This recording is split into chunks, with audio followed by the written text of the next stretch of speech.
ये सामान्य हिंदी से प्रश्न है। यहाँ पर आप लेखपाल के लिए नाम दिया गया है, बाकी आप टेट वाले, सुपर टेट वाले या फिर सी टेट में, यानी ऑल वनडे एग्जाम में किसी में भी आप बैठने वाले होंगे तो हर लोग इसमें से आप पढ़ सकते हैं। ठीक है, प्रश्न है। यहाँ पर आप लेखपाल के लिए नाम दिया गया है, बाकी आप टेट वाले, सुपर, हर लोग पढ़ सकते हैं। ठीक है,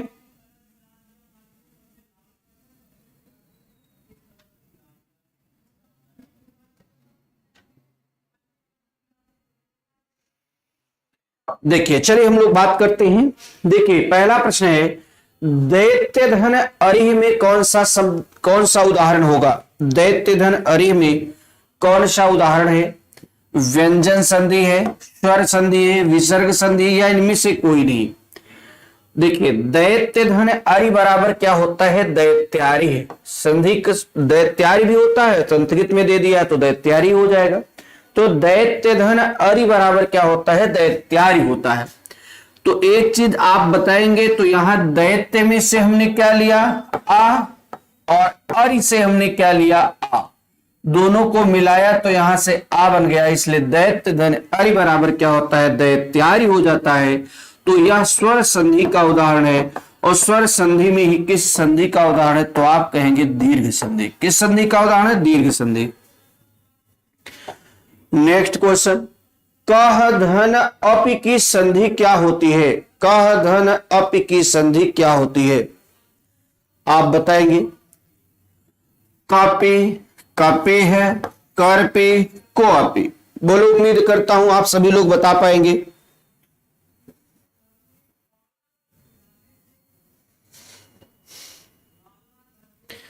चलिए, उम्मीद है कि आप बिल्कुल सारी चीजों को आप अच्छे से बता पा रहे होंगे। चलिए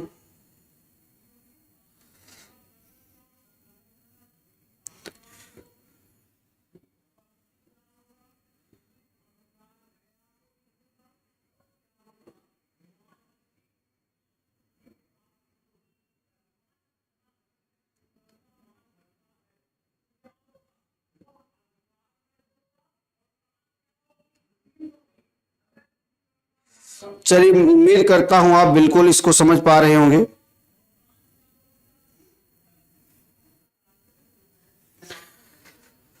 चलो, तो नेक्स्ट क्वेश्चन, कह धन अप की संधि क्या होती है?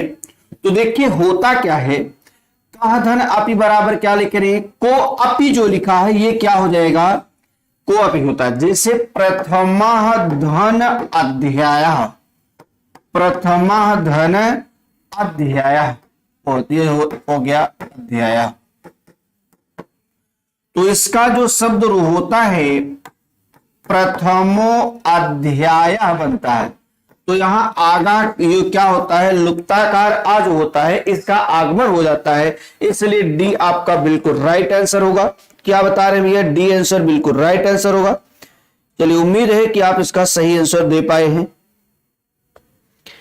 चलिए, बिल्कुल डी इज राइट आंसर है।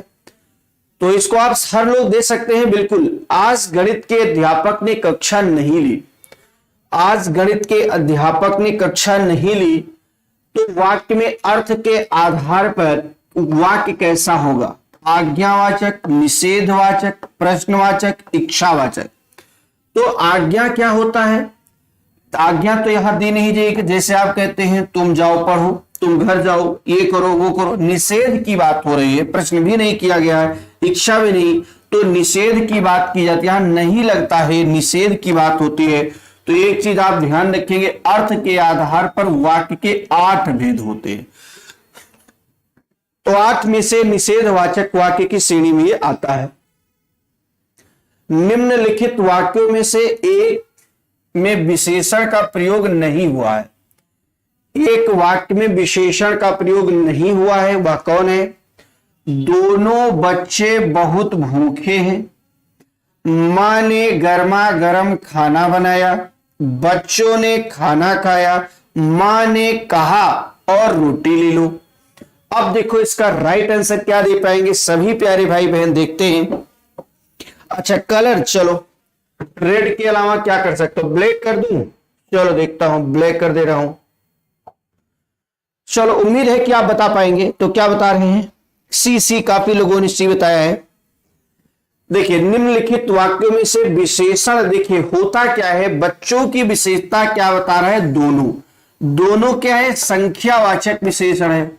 और संख्यावाचक में कितने भेद होते हैं? 5 भेद होते हैं। मां ने गर्मा गर्म खाना बनाया, खाने की विशेषता कैसा है? गर्मा गर्म, ये भी विशेषण हो जाएगा, गुणवाचक विशेषण है। रोटी और जो होता है ये भी क्या होता है? ये और एवं अथवा ये भी लगा। बच्चों ने खाना खाया तो मां ने कहा और रोटी ले लो। तो हालांकि यहां पर किस वाक्य में विशेषण का प्रयोग नहीं हुआ है, तो काफी लोगों ने सी आंसर बताने का प्रयास किया है। तो मैं भी उम्मीद कर रहा हूं कि आप लोग सही आंसर दे पाएंगे। ठीक, चलो देखता हूं क्या आंसर आप लोग दिए हैं।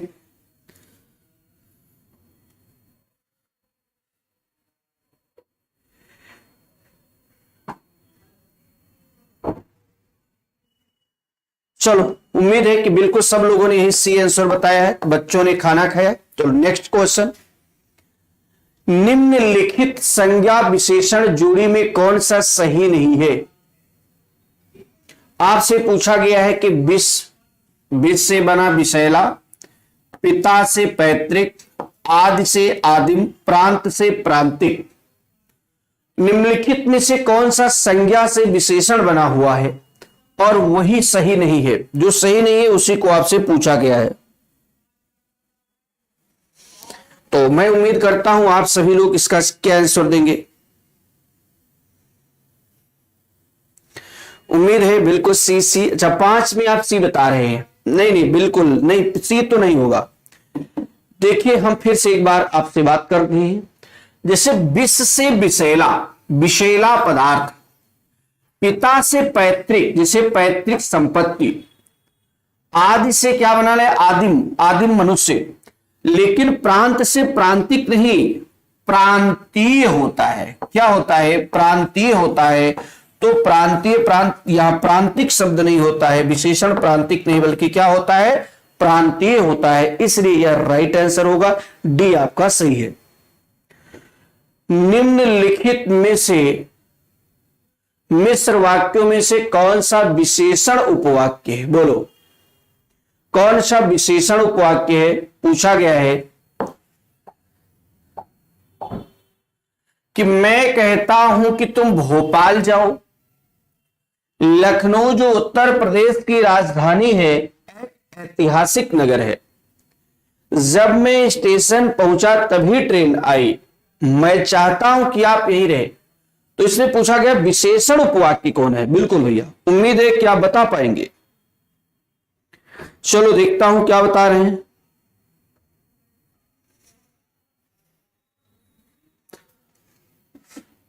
एक चीज ध्यान रखना है, मैं कहता हूं कि तुम भोपाल जाओ। पहली चीज तो क्या है? मिश्र वाक्य होना चाहिए। दूसरी बात क्या होना चाहिए? विशेषण उपवाक्य। तो विशेष ये भी है, ये भी, यानी मिश्र वाक्य तो लगभग सभी है। दूसरी बात है कि यहां पर क्या करना है? विशेषण उपवाक्य बताना है। अब देखिए है क्या कि लखनऊ जो उत्तर प्रदेश की राजधानी है, एक ऐतिहासिक नगर है। यहां पर राजधानी लखनऊ के बारे में जो आप बता रहे हैं, लखनऊ की विशेषता कौन बता रहा है?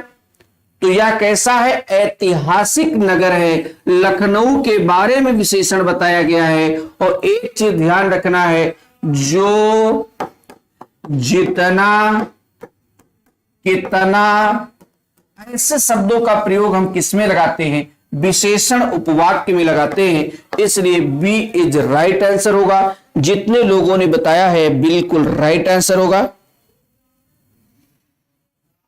चलो देख लेता हूं क्या आंसर आप दे रहे हैं। चलिए बिल्कुल राइट आंसर। चलो नेक्स्ट क्वेश्चन, निम्नलिखित शब्दों में से किस शब्द की वर्तनी क्या है? शुद्ध है? यथेष्ट, निरपराधी, भास्कर, मिष्टान्न।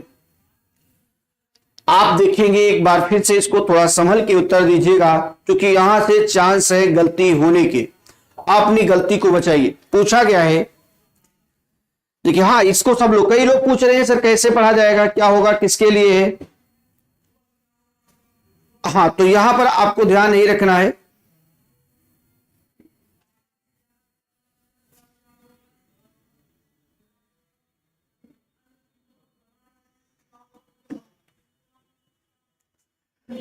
अब देखिएगा अगर यहां पर शब्द लिखा है यथेष्ट, यथेष्ट क्या होता है, यथेष्ट लिखा है, होना क्या चाहिए, यथेष्ट होना चाहिए, इसलिए ये गलत हो जाएगा। निरपराधी नहीं बल्कि क्या होता है, निरपराध होता है। क्या होता है, निरपराध होता है। जबकि हम लिखते हैं भास्कर, भास्कर ये रूप शब्द होता है, और मिष्टान बिल्कुल राइट आंसर होता है। तो सभी प्यारे भाई बहन क्या बता रहे हैं आंसर, मैं उम्मीद करता हूं कि आप लोग सही। चलिए बिल्कुल भैया राइट आंसर क्या बताएंगे, मिष्टान। निम्नलिखित में से कौन सा शब्द वर्तनी की दृष्टि से शुद्ध है, बोलो।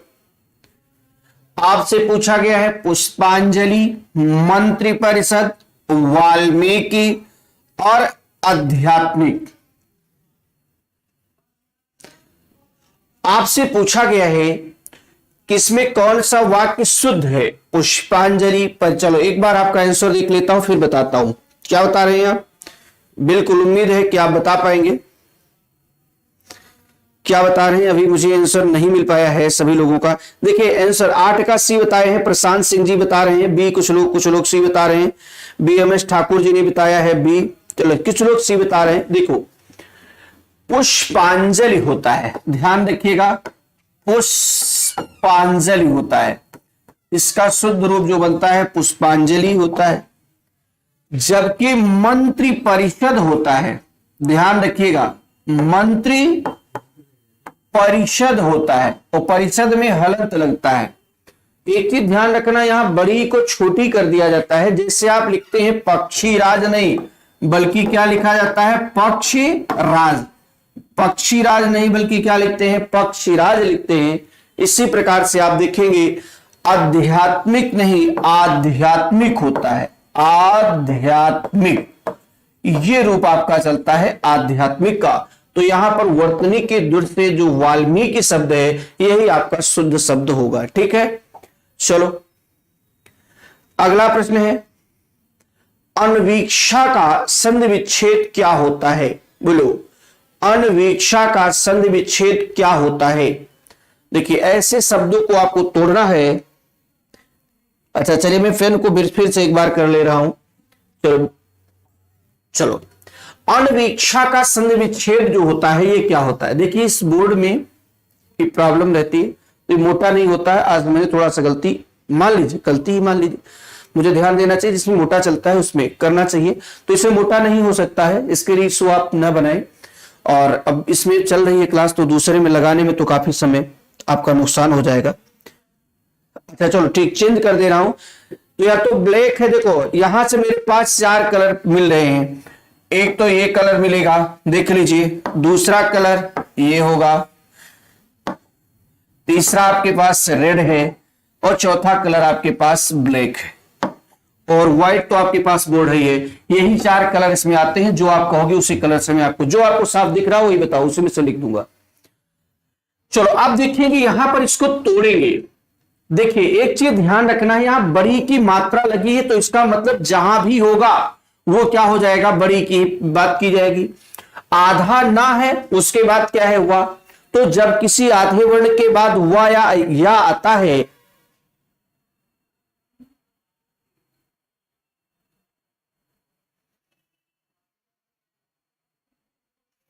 हाँ भैया बिल्कुल।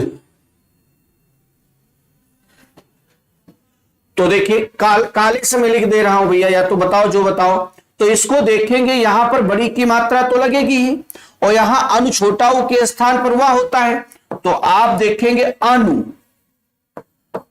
अनुधन इच्छा होता है, ठीक है। तो उ के स्थान पर वह होता है और बड़ी लगा दिया जाता है, तो वीक्षा होता है। अनु से जब छोटा उ निकल गया तो आधा ना बचेगा, तो अनुधन इच्छा बराबर क्या होता है, अनवीक्षा, बिल्कुल राइट आंसर होगा। ठीक है स्वस्थस्तु का संधि विच्छेद क्या होगा? बोलो, चलो एक बार आपका देख लेते हूं क्या आंसर दे रहे हैं आप। स्वस्थस्तु का संधि विच्छेद क्या होता है? एक बार आप लोग शेयर भी नहीं कर रहे हैं यार, इतने समय हो गया, एक बार शेयर कर दिए होते। भैया एक चीज मैंने बता दिया, उसमें 4 ही कलर है, जो आपको पसंद हो वही बताओ, मैं करवा दूं, ठीक है। अब इसमें और चेंज नहीं हो पाएगा, अब कल से पढ़ाएंगे तो आपको बदल देंगे, ठीक है। स्वस्थस्तु का संधि विच्छेद क्या होता है? देखिए यहां पर या है, या में मात्रा क्या लगी है? बोलो, आ लगी है। तो यहां तोड़ने के लिए या में जो मात्रा लगी है पहले हमें उसको तोड़ना है। तो या में मात्रा लगी है आ, तो सबसे पहले हम लिखेंगे आस्तु, आस्तु लिखेंगे, ठीक। अब या जो होता है, या किसके स्थान पर बनता है? तो छोटी ई या बड़ी के स्थान पर, तो आप कहेंगे स्वस्ति, क्या लिखेंगे? स्वस्ति धन अस्तु बराबर क्या होता है? स्वस्तिस्तु होता है। यहां से जब हम छोटी ई को लेते हैं, यहां आ लेते हैं, तो ई के स्थान पर या और आ पूरा हो जाता है। अब बाकी बचा है स्व, आधा सा और ता और या अस्तु, तो नया शब्द जो होता है स्वस्तिस्तु शब्द हो जाता है।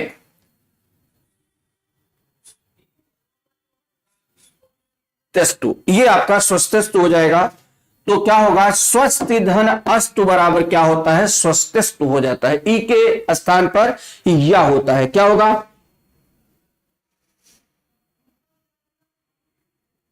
भैया एक चीज बता दी, इसमें आज कुछ और क्लियर नहीं हो, ऐसे ही आप आज आपकी क्लास चल पाएगी। इसमें जो भी होगा आप दूसरे बोर्ड पर जाएंगे तो समय तब तक निकल जाएगा। भान्वागमन, भान्वागमन का संधि विच्छेद क्या होता है? बोलो भैया। फिर वही कंडीशन, ये यण संधि का उदाहरण है। यण संधि में ध्यान ये रखना होता है कि यानी संधि का पहला वर्ण क्या हो? ई या ई हो, और बाद में कोई यदि भिन्न स्वर आता है तो ई के स्थान पर या होता है। उ के बाद यदि कोई भिन्न स्वर लाया जाता है उ के स्थान पर वा, और री के बाद कोई भिन्न स्वर लाया जाता है तो भिन्न स्वर अगर आता है तो री के स्थान पर रा हो जाता है, ठीक है। यहां देखो वा पर लगा है, ठीक। और वा में देखो मात्रा कौन सी लगी है? आ, तो इसको तोड़ा करो तो सबसे पहले आप क्या लगा करो? आगमन। जहां पर आ लगा हो वा में जो, तो आ सब में लगा है, आगमन लिखेंगे। उ के स्थान पर वा होता है तो भानुधन आगमन बराबर क्या होता है? भान्वागमन होता है। इसलिए 11 का बिल्कुल राइट आंसर 11 का सी होगा, बिल्कुल। भानुधन आगमन बराबर क्या होता है? भान्वागमन। रीति अनुसार के अनुसार क्या होगा? रीति धन अनुसार के अनुसार क्या होगा? देखिए यहां पर क्या है? ई के स्थान पर या हो जाएगा और आज रीति धन अनुसार बराबर क्या होता है? तो आप कहेंगे रीति अनुसार। देखो रीति धन अनुसार ये रूप इसका चलता है, ठीक है। रीति धन अनुसार, तो रीति में से ई लेंगे, अनुसार से आ लेंगे, तो ई के स्थान पर या बनता है, आ जुड़ जाएगा। अब यहां पर लिखेंगे री और आधा ता, क्योंकि ता में से छोटी निकल गया, इसी के स्थान पर या हो गया। अनुसार से आ निकल गया, इसलिए अनुसार लिखेंगे। तो रीति धन अनुसार बराबर क्या होता है? रीत्यनुसार हो जाता है। तो इसलिए यहां पर क्या होगा? रीति धन अनुसार बराबर क्या होगा? रीत्यनुसार क्या होगा? राइट आंसर होगा। चलो नेक्स्ट पॉइंट पर देखते हैं हम लोग। इसी क्रम में किस शब्द में तत्पुरुष समास नहीं है? किस शब्द में तत्पुरुष समास नहीं है? आपसे पूछा गया है विश्वविद्यालय, आश्चर्यचकित, विषधर, हिमपात। बिल्कुल उम्मीद करता हूं आप बिल्कुल बता पाएंगे। बहुत ही अच्छे प्रश्न है, बहुत ही अच्छे प्रश्न है, और ये आपके एग्जाम में आए हुए क्वेश्चन है, इसलिए मैं उम्मीद करता हूं कि आप बता पाएंगे, ठीक है। चलो देखते हैं आप क्या बताएंगे।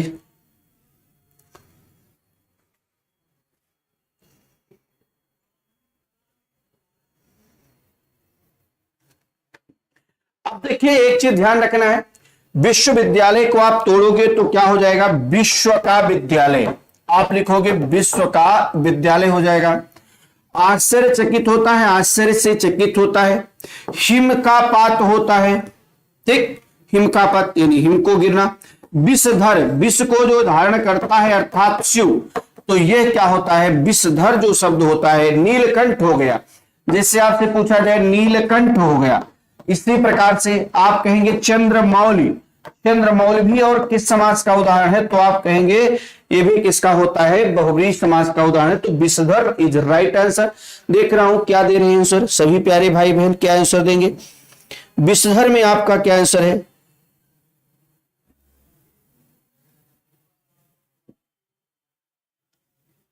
हाँ भैया सब मिल जाएगा, बिल्कुल सारी चीजें मिल जाएंगी, ठीक है। दही बड़ा में कौन सा समास होता है? बोलो, दही बड़ा में कौन सा समास होता है? बार बार आपके एग्जाम में पूछा जाता है। तो दही में डूबा बड़ा होता है, इसका शुद्ध रूप होता है दही में डूबा बड़ा। तो हालांकि द्वंद्व तो है नहीं, बहुब्रीहि भी नहीं है, ये क्या होता है? तत्पुरुष समास होता है। एक चीज ध्यान रखना है, दही बड़ा जो समास होता है ये तत्पुरुष समास का उदाहरण जाना जाता है। मध्यम पदलोपी तत्पुरुष समास का उदाहरण होता है। हेडिंग अगला है, निम्नलिखित में से पुल्लिंग शब्द कौन सा है? बोलो, मूंग, सारस और सरसों, सारस, मूंग और मकई, इनमें से पुल्लिंग शब्द कौन सा है? तो मैं बिल्कुल उम्मीद करता हूं आप बता पाएंगे।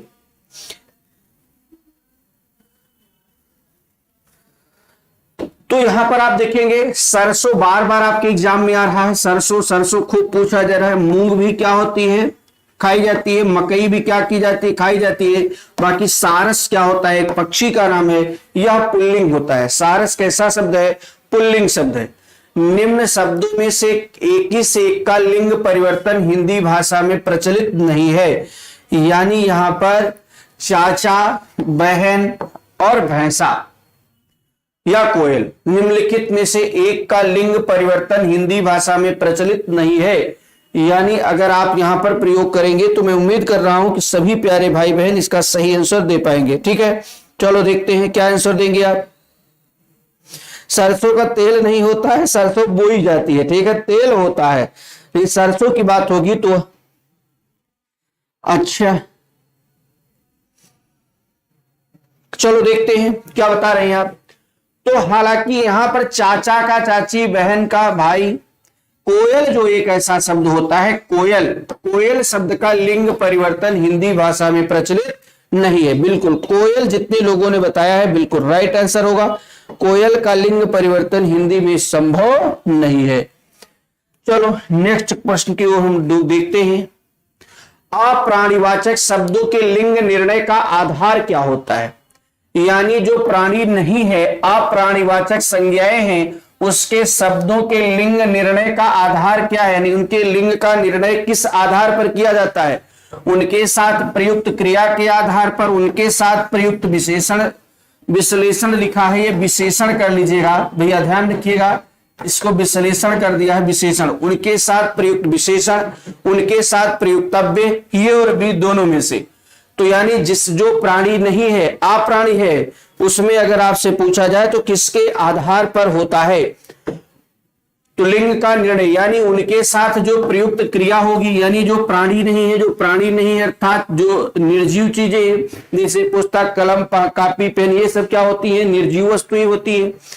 तो एक तो है कि उनके साथ जो क्रिया होगी उनके साथ भी हम निर्णय करेंगे, और उनके साथ जो प्रयुक्त विशेषण प्रयुक्त हुआ होगा उसके अनुसार भी हम क्रिया का निर्माण करते हैं। इसलिए यहां पर क्या होगा? ये एवं बी दोनों ऑप्शन क्या होंगे? सही हो जाएंगे, बिल्कुल राइट आंसर। निम्न वाक्यों में से एक में कर्ण कारक के विभक्ति चिन्ह का प्रयोग हुआ है। कर्ण कारक का चिन्ह, जैसे लड़का दर्द के मारे छटपटा रहा है, भोजन के निमित्त पधारिए, सिंह वन में या गुफा में रहते हैं, सरकार गरीबों के वास्ते कई योजनाएं चला रहा है। कर्ण का मतलब होता है से के द्वारा। कर्ण कारक का चिन्ह क्या होता है? से के द्वारा। को के लिए, के हित, के वास्ते, के निमित्त शब्द का प्रयोग होता है संप्रदान में, और उसमें हाँ संप्रदान में। चलिए देख लेता हूं क्या बता रहे हैं आप लोग। उम्मीद है कि आप सभी लोग इसका सही आंसर आप बता पाएंगे। चलो देखते हैं आप क्या बताएंगे।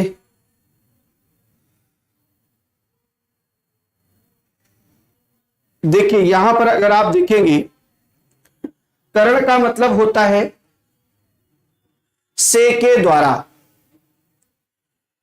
तो एक चीज ध्यान, लड़के भोजन के निमित्त, को के लिए, के हित, के निमित्त, के वास्ते, को के लिए क्या प्रयोग किसमें होता है? संप्रदान नहीं, बल्कि क्या है? कर्ता करण, संप्रदान में होता है। सिंह वन में या गुफा में रहते हैं, ये भी नहीं होगा। सरकार गरीबों के वास्ते, के हित के वास्ते, के निमित्त, ये सब एक ही में आएंगे। लड़का छटपटा रहा है, यानी साधन क्या है, दर्द के मारे, इसलिए यहां दर्द के मारे जो शब्द है यही आपका करण कारक की विभक्ति का चिन्ह हो जाएगा। चलो देखता हूं आप क्या बता रहे हैं। चलो उम्मीद है 18 का बिल्कुल काफी लोगों ने बताया। ये नेक्स्ट क्वेश्चन की ओर चलते हैं। निम्न में से प्रत्यय रहित शब्द बताइए जिसमें प्रत्यय नहीं है। दर्शन धनी बराबर दर्शनीय, दुर्धन गुण बराबर दुर्गुण, भिक्षु धन उक भिक्षुक, क्रीधन तव्य बराबर कर्तव्य होता है। तो आपसे पूछा गया है तव्य, चलो प्रत्यय रहित शब्द आपको बताना है, तो उम्मीद है कि आप इसका सही आंसर दे पाएंगे। ठीक, चलो देखता हूं क्या बताएंगे आप। देखिए यहां पर ये प्रत्यय है, उक प्रत्यय है, क्रीधन तव्य प्रत्यय है, तो यहां दुर्गुण में दुर उपसर्ग है, इसलिए यहां पर प्रत्यय नहीं है। प्रत्यय रहित का मतलब बिना प्रत्यय वाला शब्द आपको बताना था। चलो नेक्स्ट क्वेश्चन को। वेश्या के 4 पर्यायवाची दिए गए हैं, निम्न में से कौन सा त्रुटिपूर्ण है। वेश्या के 4 पर्यायवाची हैं, जैसे गणिका, वारांगना, कुलटा, रंडी। बोलो भैया, मैं उम्मीद करता हूं कि आप सभी लोग इसका सही आंसर दे पाएंगे।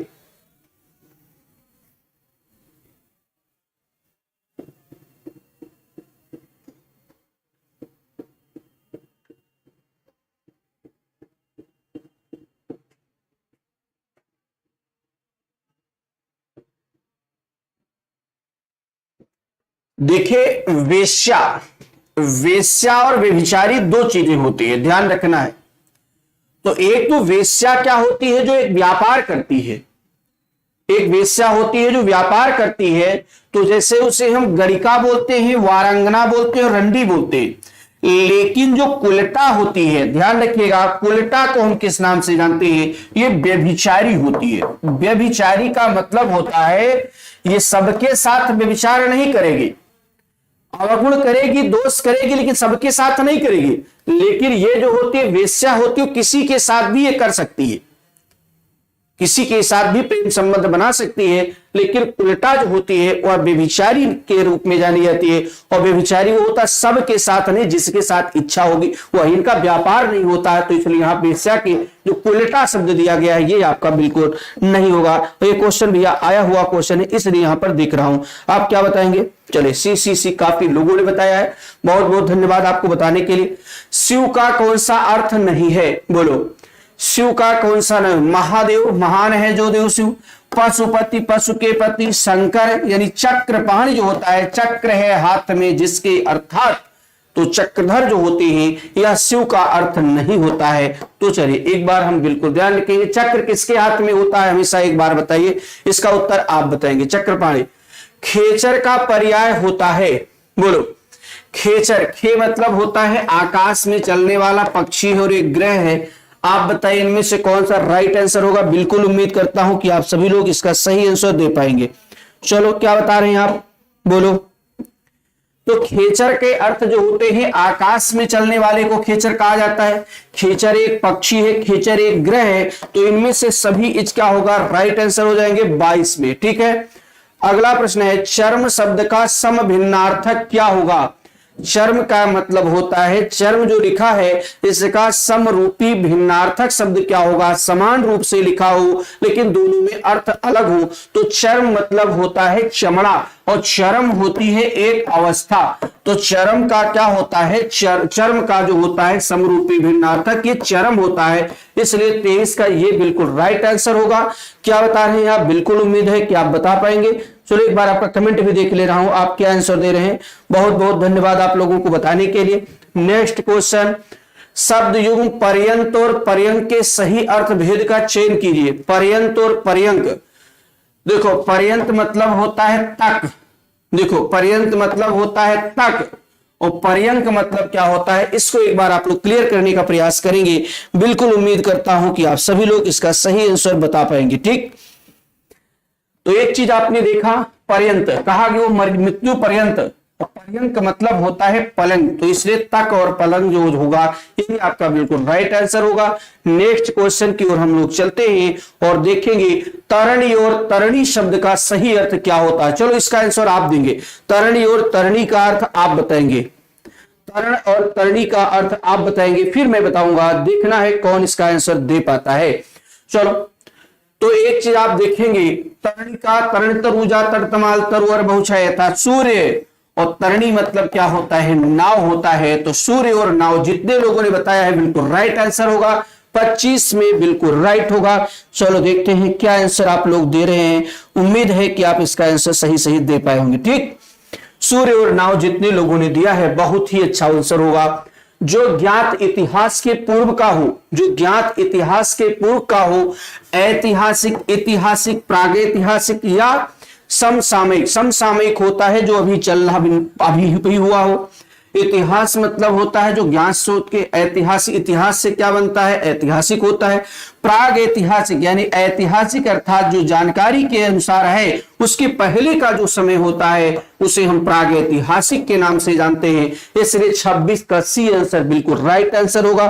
क्या बता रहे हैं आप लोग, प्राग ऐतिहासिक, बिल्कुल जो ज्ञात इतिहास के पूर्व का समय होता है वो प्राग ऐतिहासिक के रूप में जाना जाता है। चलो नेक्स्ट क्वेश्चन है, अतीन्द्रिय शब्द का आशय क्या होता है। अतीन्द्रिय, इंद्रियों की पहुंच से बाहर होना, इंद्रियों की रखवाली करने वाला, इंद्रियों का स्वामी, इंद्रियों के वश में रहने वाला। क्या देख रहे हैं भैया, आप क्या आंसर दे रहे हैं भैया। मार्कर का कलर मैंने बता दिया, आज उसमें नहीं चेंज हो सकता है, ठीक है।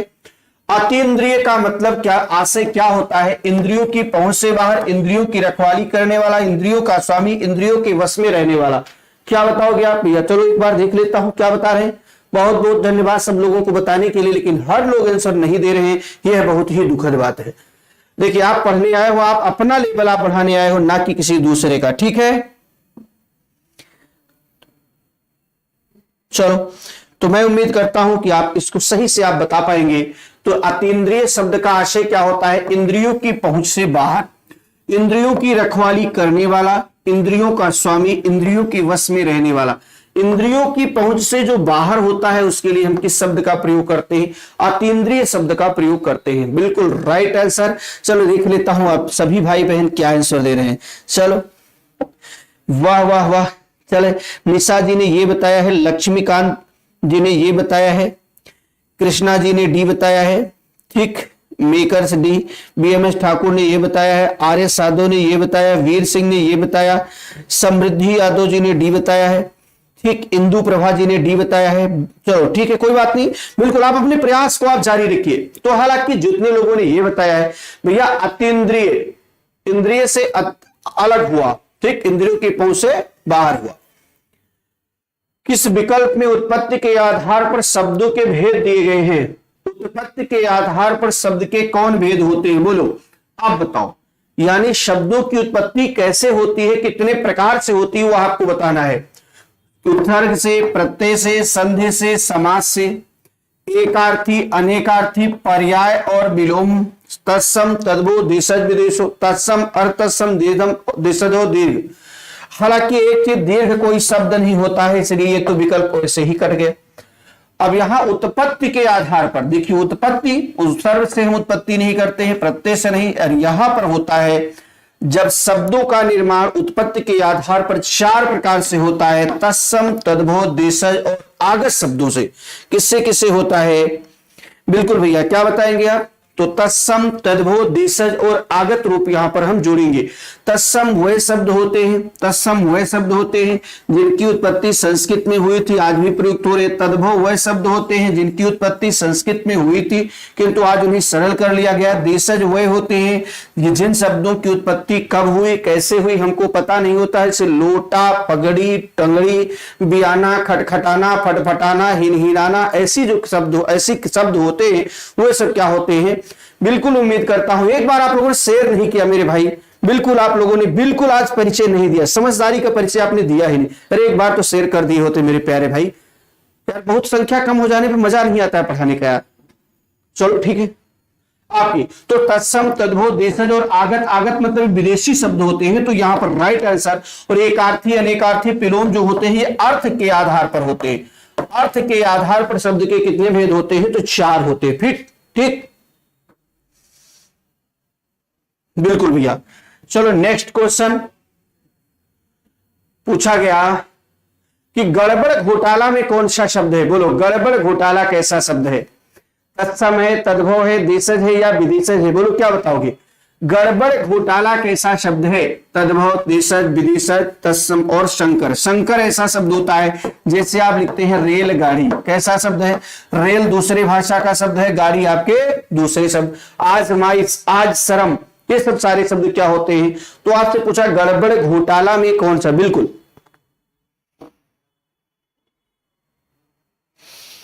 चलो, बिल्कुल उम्मीद करता हूं आप सभी प्यारे भाई बहन बिल्कुल इसको समझ पाए होंगे।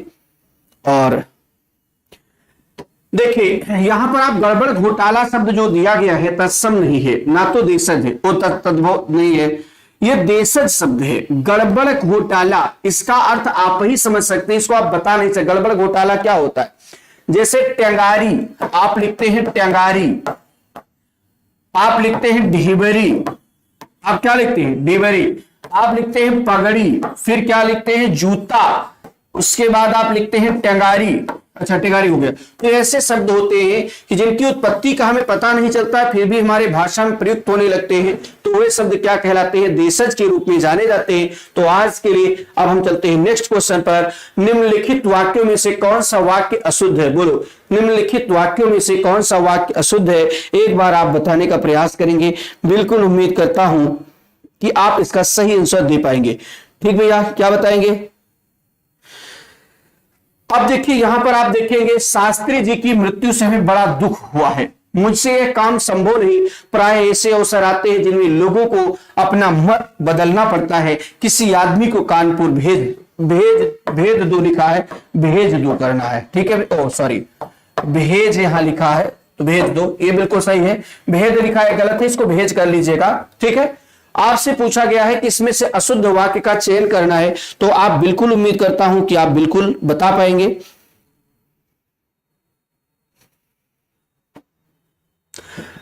यहां पर एक क्या होता है, शास्त्री जी की मृत्यु से हमें बड़ा दुख नहीं, यहां पर आप क्या कर देंगे? बहुत दुख होता है। ठीक है, बड़ा एक आकार होता है और बहुत क्या होता है? एक परिमाण भी होता है। ठीक है, तो एक चीज ध्यान रखना है। तो आज के लिए हम लोग यहीं पर विराम लेंगे, फिर नेक्स्ट डे आपसे मुलाकात करते हैं। तब तक के लिए सभी प्यारे भाई बहनों को बहुत बहुत धन्यवाद। और नए साल में आप मुस्कुराते रहें, ऐसे पढ़ते रहें। फिर आपसे नेक्स्ट डे मुलाकात होती है, तब तक के लिए बहुत बहुत धन्यवाद। ठीक है, एक बार आप ये जरूर बता के जाइए कितना क्वेश्चन किसका